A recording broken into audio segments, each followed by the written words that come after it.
Voilà, nous sommes là pour la huitième partie, ou si je ne m'abuse pas. Nous étions en train de coder ça. Ok. Qu'est-ce que nous devons faire? Nous devons coder l'interface de déchargement. Pour cela, j'ai créé un nouveau formulaire. Je dois arrêter ici. Si vous voyez les boutons ici s'allumer, donc il y a encore un test en cours ici. Vous cliquez juste ici pour allumer, pour arrêter les tests en fait. Je clique sur projet. Je fais ajouter un formulaire. Le formulaire en question, je vais appeler ça FRM déconnexion. Voilà. Déconnexion, comme ça, voilà. J'appelle ça FRM déconnexion. Je peux styliser. J'enlève les trois boutons ici avec propriété Fombola style anon. Voilà. Je pars au niveau du formulaire de chargement. Je fais CTRL A et CTRL C pour copier tout ce qui est là. Je pars au niveau des formulaires connexion. Je fais CTRL V et je colle tout ce qui est comme objet. Voire même les timers qui étaient là, c'est bien copié.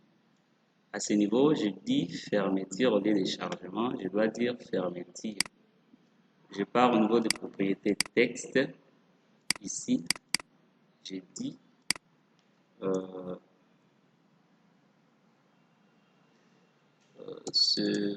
plutôt fermeture. Voilà. Fermeture de J inscription 01. Voilà. Et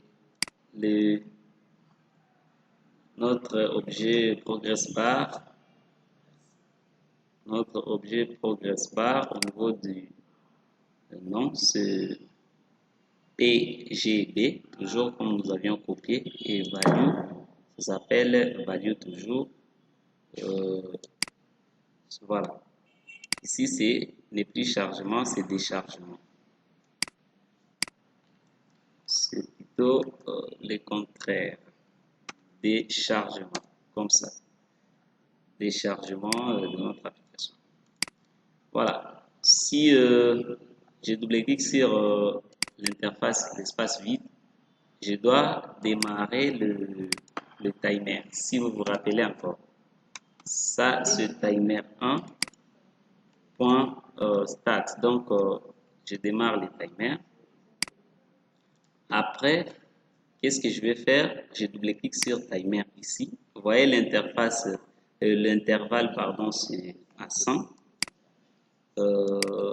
L'intervalle, c'est à 100. La valeur de progress bar ici, par défaut, c'est 0. Vous devez mettre au niveau de valeur de progress bar, vous devez mettre 100. Pourquoi? Parce que je suis en train de décrémenter plutôt la valeur. Je ne suis pas en train d'incrémenter comme nous avions fait avec l'autre là. Vous voyez, si je fais, je mets 100, directement on me remplit la progress bar ici. Et puis je double-clique maintenant sur timer. Qu'est-ce que je vais faire? Je vais dire l'objet pgb.value. Ça va prendre pgb.value. Cette fois-ci, ce n'est plus plus 1, ça devient moins 1. C'est tout simplement la décrémentation. Et le lbvalue.text va prendre la valeur de pgb.value. C'est ça. C'est presque tout. Et après, je dois tester si le PGB, donc notre progress point value égale 0. Parce que si c'est égal 0, nous devons stopper le timer. Point stop. C'est timer 1. C'est pas tout simplement timer, c'est timer 1.stop. Et je peux dire mi.close. Ou soit vous pouvez dire mi-point application, si je n'oublie pas, voilà, vous pouvez dire tout simplement application.close ou soit exit. Application.exit, ça c'est pour fermer toute l'application. Si je mets ça, ça va fermer même le projet aussi. Si je ne me trompe pas. Application.exit. Voilà, là on va fermer notre application. OK. Je pars maintenant changer l'ordre ici de l'ordre. Je dis ça va commencer quand on lance l'application, ça va commencer avec l'interface de chargement. Voilà. Et je vérifie au niveau de l'authentification derrière les boutons quitter. On n'a pas codé, comme vous l'avez remarqué. Nous devons coder ça un peu vite. C'est tout simplement quand on clique sur quitter, on doit faire appel, on doit d'abord fermer l'interface, puis on fait appel au niveau de FRM déconnexion. Déconnexion .show. C'est la déconnexion qui va s'afficher. Voilà. Partout, je mettais quitter, ça sera déconnexion. Ça, c'est bien. Ça, c'est cool. Voilà. Là où on aura des connexions, on va mettre. Je lance l'application pour essayer. Voilà. Le chargement est là. Si ça arrive à 100, ça va s'ouvrir. Ça va nous proposer les menus. Vous voyez, après chargement, nous avions mis menu. Nous devons changer après chargement. Ça doit être maintenant FRM authentification. Donc, c'est ici. Après chargement. Ici, juste, je ne sais pas si je dois zoomer encore. Ici, ça doit être FRM authentification. Je dois arrêter ça. FRM authentification. Ça, voilà.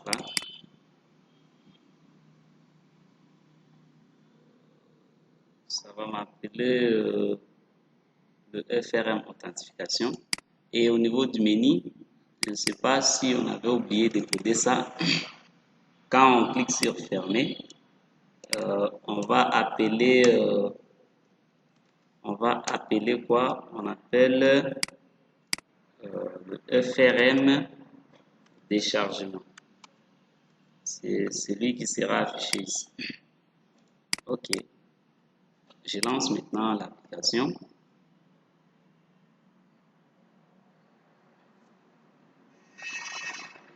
Je lance l'application. Patientez.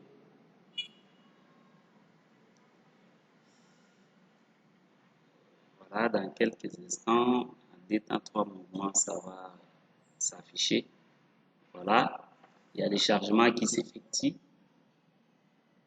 Dès que ça arrive à 100, ça va nous proposer l'interface connexion. Vous voyez ici, on n'a même pas moyen d'arrêter. Vous voyez, et même ici, on ne va pas arrêter le formulaire.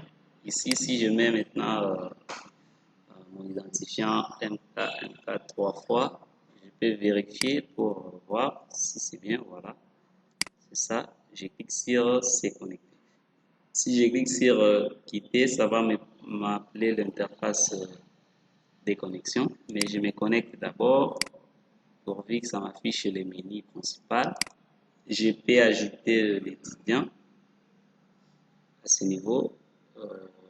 Si je clique sur add étudiant, où est-ce que ça dit? Qu'est-ce qu'il y a? Voilà, ça m'affiche étudiant. Je peux revenir au niveau des menus, j'affiche auditoire, ça m'affiche l'auditoire, de même comme ça. Je peux cliquer sur quitter et directement, vous voyez, il y a l'interface de chargement, donc la fermeture de notre application. Et dès que ça arrive à la fin, ça va fermer et même le projet. Voilà. C'est comme ça. Ça se ferme. Voilà. Je vous donne rendez-vous à la prochaine, là où nous allons créer ne fût-ce que des requêtes. Néanmoins, je dois centrer d'abord le formulaire ici. Je vous donne rendez-vous à la prochaine. À la prochaine, je ne sais pas ce que nous devons faire, mais pour moi, c'est création des requêtes, je pense. On doit créer des requêtes et chercher à créer des états de sortie parce que l'application, elle est presque à la fin. C'est presque à la fin parce que c'est un niveau, c'est pour les niveaux un peu de débutants. Mais s'il faut encore ajouter des fonctionnalités avancées, euh, nous devons faire. Mais cette formation, c'était tout simplement pour donner l'aperçu comment est-ce qu'une personne peut créer une application du début jusqu'à la fin avec le langage de programmation VBNet.